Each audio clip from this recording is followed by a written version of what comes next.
Welcome to the Dairy News and Views podcast, a production of the Iowa State University Extension and Outreach Dairy Team. Our podcast covers current educational, research, and industry tools available for your operation to manage healthy cows and calves while producing the highest quality dairy products. Thanks for joining us today on Dairy News and Views from the ISU Dairy Team. I'm Jen Bentley, Northeast Iowa Dairy Field Specialist, and today I'm here with my Dairy Extension team. We have everybody on the call here today. So State Extension Specialist Gail Carpenter, Northeast and Southeast Dairy Specialist Larry Tranel, and Northwest Dairy Field Specialist Fred Hall as we discuss the topic. So thanks for joining on the podcast today, guys. Good to be here. Always excited to be here. Yeah, and we're excited to have a dairy producer on our podcast here today, dairy producer Jeremy Peake from Northeast Iowa, as we discuss our topic on grass-fed milk. Larry, you've been working with this extensively, and we wanted to invite one of our producers who's actually kind of boots on the ground doing it and have a good discussion here today. So welcome to our podcast, Jeremy. And I guess for our audience, why don't you just introduce yourself and tell us a little bit about your operation as we get started here. Thanks, Jen. Yeah, I'm Jeremy Peake from Waukon, Iowa. We've been producing grass-fed milk since 2014, and we've been organic since 2006. We've always focused on grazing on our operation, and that's why one of the main reasons why I've always looked for a market like the grass-fed market. I never thought we'd be able to do something like that without doing direct marketing or something. So when Organic Valley started the program, I was excited to be involved with it. Great. Well, thanks for being on the podcast here today, Jeremy. And Larry, when we get into this discussion on grass milk, maybe let's first define what it is and how it might differentiate from other systems. Yeah, there's actually a lot of different, maybe not a lot, but there's definitely some different definitions of what grass milk is. So in Jeremy's case with Organic Valley, where he sends his milk, is that it's an organic product, but in addition, there's no grain being fed to it. So any kind of seed heads and things like that. So it's basically grass. If people would feed things like, say, a corn silage, it's got to be kind of a grainless type corn silage. And so when we take a look at that, it's a forage based diet. Corn silage does not become a part of it because it's got the seeds in it. And so I think when you take a look at the definition of it, so there's some that are not organic that are grass-fed as well, and that might have different delineations from different companies about, they might be feeding 30% grass, but here it's an all forage diet without anything else being fed except the vitamins and minerals. And so Jeremy's been doing this since, you said, 2014. Yeah. So what was kind of the, I guess, impetus for grass milk? Was it a consumer push, or how did this evolve? Yeah, so definitely involved coming from the consumer side of things. I think there's a lot of producers that were interested back in the day with producing that kind of, just kind of thinking that there would be, because when you take a look at the CLA contents, the omega-3s, omega-6s, there's just some different makeup of the grass milk that has a lot of human health benefits. And so when we take a look at the East Coast, especially, it just seems like there's a lot of interest of both the consumers and the producers there. Not so much in the Midwest, but we definitely are producing some in the Midwest. And the West Coast has some interest with it as well. And so when you take a look at the market of it, so like right now, they're not being able to actually fulfill the market needs of what they want with this grass milk that's also an inorganic product. Yeah, originally Whole Foods came to Organic Valley and asked for the product, and they did a pilot program out in California, and then it evolved from there. So Jeremy, how do you make the grazing and the harvest management work there in this kind of a system without any grains in it? Well, it's difficult, of course, but for our grazing really hasn't changed that much over the years, although we do tend to graze a little bit more, say, mature than I used to graze. When I first started milking, I'd grazed, sometimes some ryegrass and white clover and stuff that was pretty lush, and that would be really high in protein, of course, and we're always short on energy, so we need to be focused on, I mean, still high quality forages for sure, but maybe a little bit more mature, but again, not mature. So, and on the forage harvesting side of it, in the past, I've erred on letting it get too mature, and I've been focusing the last number of years on getting it cut earlier, especially first crop, and then sticking with close to, probably not a 30-day cut schedule, but closer than I used to in the past, just because that winter feed, to get milk in the wintertime, you really need some good forages, and we have used some forage oats and things like that in the past, and tried a little bit of sorghum Sudan that I chopped a couple times, but it never turned out. I was looking for more like a corn silage substitute, and I have not been able to do that the way I'd like. So the past number of years, I've been just concentrating on making really good baleage out of high quality mixed hay fields, I'll say. Some stuff, yeah, a lot of grass, a lot of alfalfa, just a good mix. Can you share with us what species, when you say grass, what are you actually putting seeds in the ground? Well, for the pasture, we have a fairly diverse mix that I use when I seed, a mixture of orchard grass, festoleums. I like to use mixture of alfalfas and clovers, different grasses to reed canary grass. The Palatine is one that I like to have in the mix. It's good for, if it gets dry in the summertime, it still comes well. And then we have some herbal stuff that we put in there too, some chicory, some plantain, different things, like just a fairly diverse mix, I guess. And the hay that we make, it depends. I rent a number of fields from other organic producers, and they tend to be more on the alfalfa side, but there's also grasses mixed in, orchard grass and some tall fescue, things like that. And it sounds like your story with the forages is kind of like what we see around the country as well.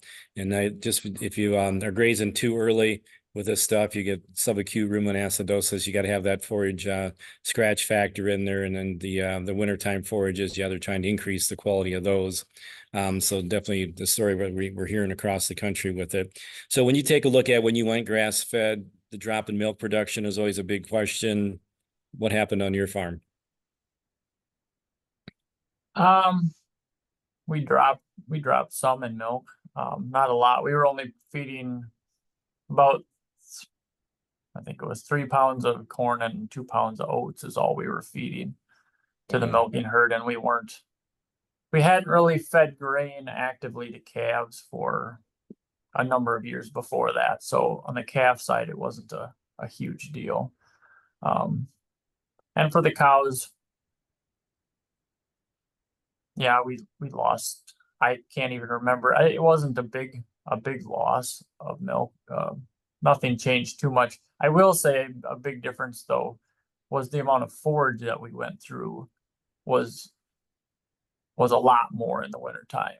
You should expect to feed a lot more forage. That few pounds of grain makes up for a lot of forage, in my opinion. And at that time we were feeding silage out of the silo and small squares and not really much baleage. Now we're almost exclusively, not totally baleage, but mostly for the milk cows, and I really like that. And our forage quality is much better than it used to be, for sure. And I'm glad you mentioned the kind of that forage displacement rate, because yeah, you take a pound of grain out of it, you're going to take more, you're going to have to feed more than a pound of forage to actually make up for that. So there is definitely a difference in that forage displacement, the feed displacement ratio with it. When you take a look at, so one of the things I was going to mention, just with that loss of milk production, because we've had other producers that say, well, you've got some cows that don't lose hardly any milk production whatsoever, and you've got other ones that are losing at least 50% of the milk production.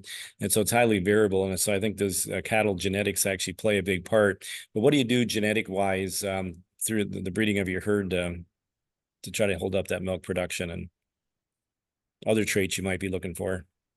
Yeah, that's a good point. And I should point out too that we are not, and we have never have been a very high production herd.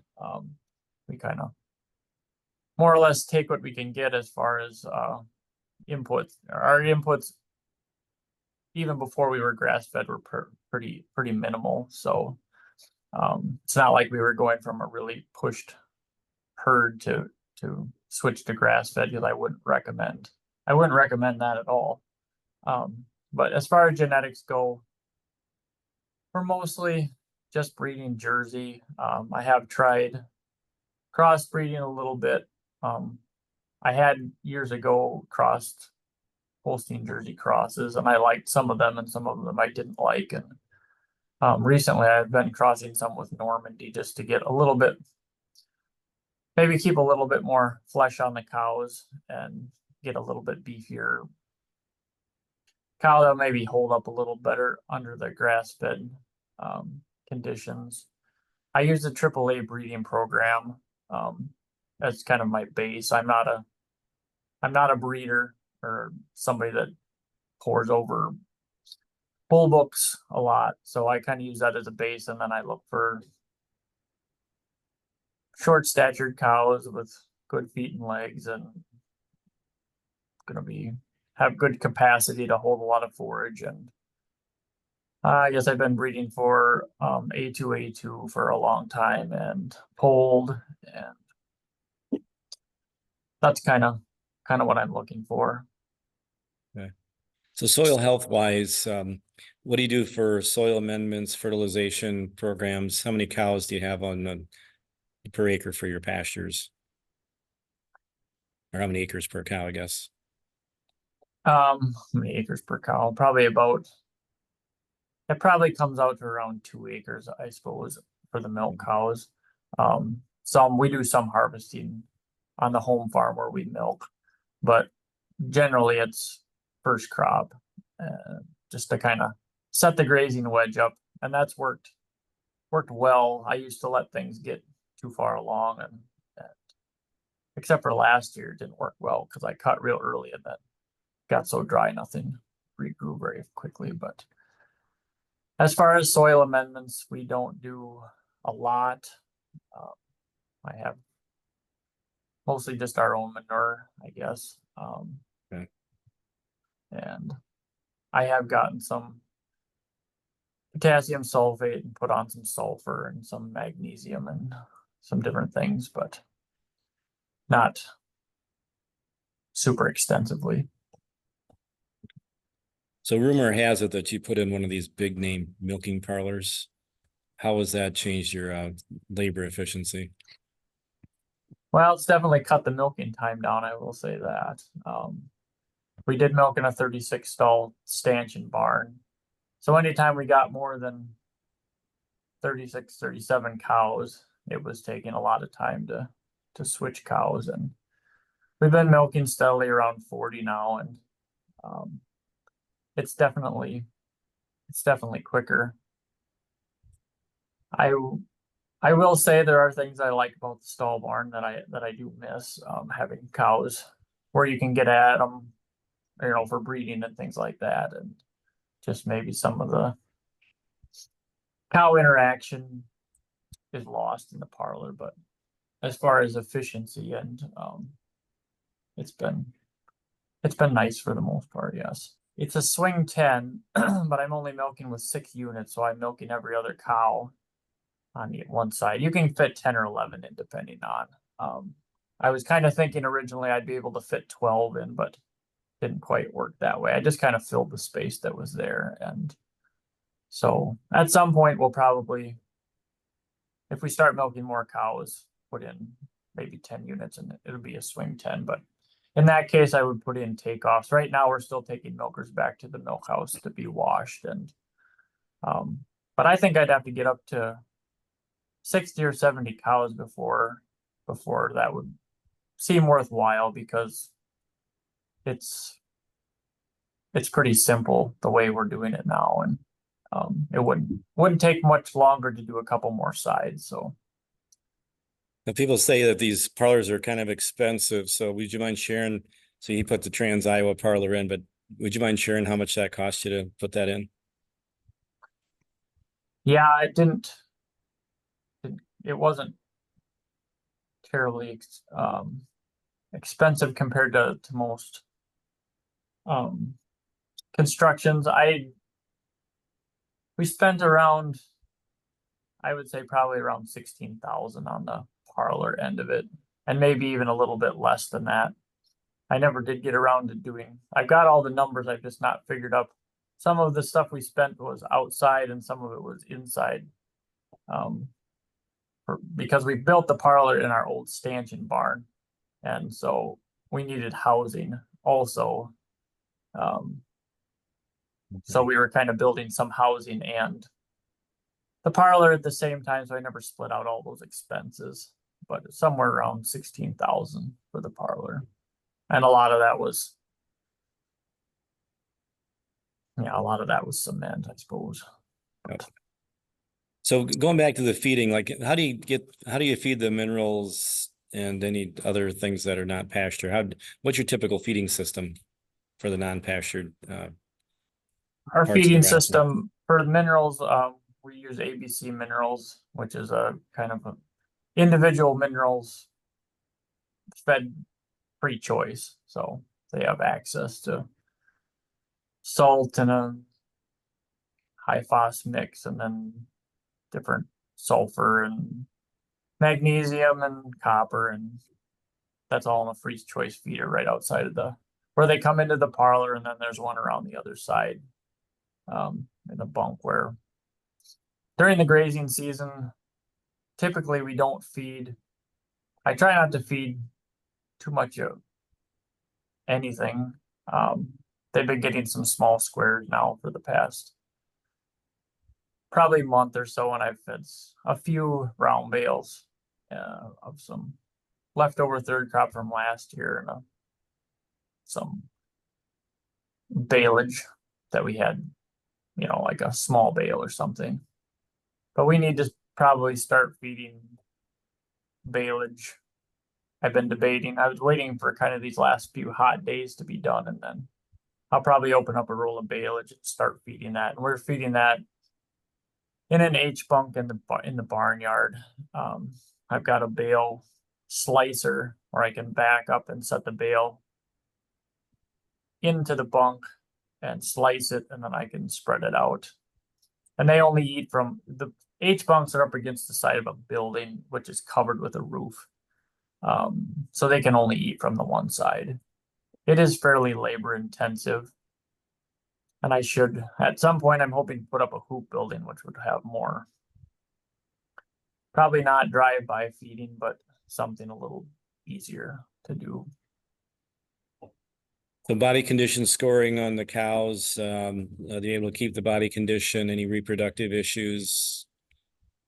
I'm happy with how the cows look. I think their body condition has been well for the last number of years. When we first switched, I would say it was not as good as it is now, but I'm not really worried about any cows in particular as far as body condition score, and I've not had much reproductive problem. Any reproductive problem I would probably put onto myself as far as poor heat detection and Are you seasonal calving? So are you? We are not seasonal calving. No, we kind of went that way for a while, but I do most everything myself, and it's nicer if calves and things are spread over a bigger part of the year. Plus, Organic Valley wants milk in the wintertime, and especially when we were in the stall barn, that was no problem to have milk in the wintertime. And it milking in the parlor it wasn't bad I guess last winter was the first year we milked in the winter. It was pretty mild winter. But we are heavier at certain times. I've just had a bunch of heifers calve recently, and we do have quite a few calve in ideally May, June, or ideally probably April, May, but it seems to be more May, June when we have calves. And then I've also had a kind of a slot in that end of January, first part of February, which again, getting out of the stall barn, we might change that a little bit, but we do have also more calving pens than we used to because we have more room in the barn where I can put some cattle into calve. But So over the course of the last 10 years, just pretty happy with the financial results of the operation of going to grass fed. yeah, overall it's been really good. Especially the first number of years we were on there, the price was super good. I'll say I almost felt guilty when I saw the milk check some of the time, as far as what the milk price was. And it really hasn't, it's gone down a little bit from then, but with inflation and things, it's kind of leveled out where I'm happy with it. We make a profit. Until the last couple of years, my wife has not worked off the farm particularly, and so it's our family's income. We have 3 children, and we basically live off the dairy. So we've been able to do that and able to pay down debt. We own the farm, I guess, and I have a small amount of debt from the parlor yet, but other than that, I'm happy that we can And maybe still I'll just, make a living milking 40 cows. sure.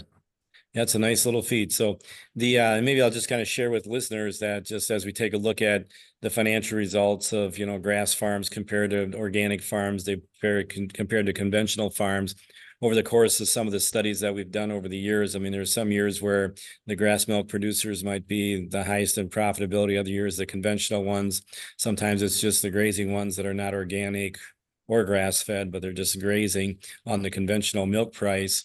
And then you've got the organic ones as well. And so when you take a look at all 4 of those systems in any given year, it just seemed like, it's anybody's guess which system might be the most profitable during that year, realizing there's not a lot of farms in the studies in all of those, but just so the people kind of realize that can be as profitable as some other systems. And I think a lot of times it really depends on the manager with that. So I will say, like last year during the drought, especially because we're heavily grass based, and especially on our home grazing farm, there's not tons of alfalfa, although I have planted a little more in past years. It was really hard on us last year when we didn't have any rain and the grass just didn't grow. We ended up feeding a lot of stored forage during the grazing season, which the last time I can remember feeding even close to that much was in 2012 when it was also a drought year. So I have added more and plan to add more alfalfa to my grazing mixes. Sometimes alfalfa gets touted as something that grazing cows don't love, and a lot of times they don't, but like last year when it's the only thing out there, they sure love it. So it's good to have that in the mix for a more drought tolerant pasture resource. yeah, I've always enjoyed it too. I think a lot of people out in the Northeast, the alfalfa is definitely fallen out of favor with them, but it just really depends on the particular area that you're from. One other thing I was going to mention too, so I work a lot with with some of the producers out on the East Coast. with University of Vermont and upstate New York. And it just seems like when we take a look at, we've actually developed a model farm system for grass-fed producers for the university there. And I think as we put that together, I learned a lot just kind of talking with a lot of the producers. So it seems to me as a system that, takes probably as much or even more management again on top of that, because every time it seems like you go to another system, whether it be organic or in this case, grass-fed, the management level, it seems like it's got to tick its way up a little bit, because now grain can be used as a crutch in a lot of systems for different things. But here you're basically, you're focusing on forage, and that's what you got to really learn how to produce. It's got to be high quality. You've got to have some very healthy soils with that. Your heat abatement, because pasture's such a big piece of that, really has to be, thought of as well. And so just a lot of pieces of the puzzle that really seem like they need to have all the cylinders kind of clicking together pretty well to make the system work.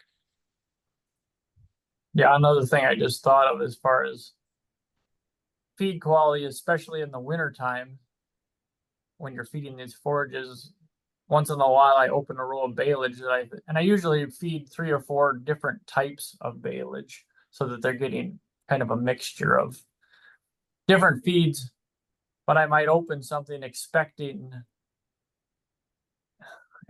something different than the result that I get when I start feeding it, and they're like, whoa, what is this stuff? This is not, we don't want to eat this.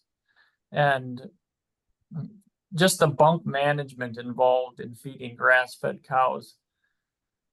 You can feed poor quality stuff, but you need to keep that bunk clean, and you need to let them eat through it and then get it out of there. And you can feed a lot of heifers on the waste from what the milk cows don't want. You got to keep them spoiled all winter. Or if you just set bales out in a bale ring, you're going to be very disappointed on the amount of milk that you're getting. They have to get the intake, and they have to, I'll just point that out as something. In the stall barn, I used to get sick of that. I would cart so much feed back out of the barn. And it was used for heifers, but just the labor got to be a lot. So if you're in a drive-through feeding situation where you can just zip through with a skid loader and take that and dump it out to some heifers somewhere, it would be a much better system. And you're utilizing it. Those heifers will wolf that feed right down probably. But to get the milk out of the cows in the winter on the grass system, if your forage is not perfect, if you can make perfect forage all the time, well, then good, but it doesn't always happen. Yeah, forage dry matter intake, that's a pretty key piece to the whole puzzle, no doubt. Larry, you shared some resources. You have a fact sheet available on grass milk if people want to read more into it, right? You want to talk a little bit about that? Back in 2020, we kind of put together a fact sheet just on both grass milk, and it's from the organic grass milk perspective of things, and also once a day milking. So why I put those two systems together, I'm not exactly sure, but it's all in a joint publication. I think is accessible on the website. And secondly, there will be a report coming out from the University of Vermont that actually has the model actually kind of in a publication. And so we actually interviewed, I think, 11 different farmers that are grass milk farmers in upstate New York and Vermont. And a lot of that, the results of that survey will actually be in that publication as well. And so there is a model available. There's a budget available for people to take a look at. And I think as we take a look at it, it's, even though it's kind of catered to the Northeast, very applicable to the Midwest. Definitely some different things we have with land quality, higher land prices. We've got some areas of the state here in Iowa, and I always kind of think of Alameda and Clayton County, especially Winnebago County, those counties that are kind of closer to the river, where maybe land prices aren't astronomical, can still grow a lot of good grass. And I think this system can be very valuable to you. Also will see this, down in some of our plain community type areas like Kelowna and Bloomfield and places like that as well. And so I think it's a system very applicable to Iowa that people should probably take a little closer look at. And as this market continues to grow, and it's not just with the grass fed, but as Jeremy mentioned, like with the A2, that market seems like it's growing. So they're looking for organic milk. They're looking for grass fed milk. They're looking for A2 milk. They're looking for goat milk. So there's a lot of different things, and when people take a look at trying to develop a dairy system in Iowa or want to get started farming, I think there's some opportunities in those systems to take a look at it. And that's not downplaying the other systems, but I think there's some opportunity here because the market's kind of demanding it. All right. Well, as we wrap up here, I want to thank Larry and the team for being on the call here, and especially Jeremy for coming in and sharing your story. I think it's great to get the farmer perspective on how you're managing it and some of the challenges that you've seen and how you're overcoming those. But as we look to the future, you want to share any, like, maybe some future goals that you have for your operation or future plans as you move forward with your grass milk dairy?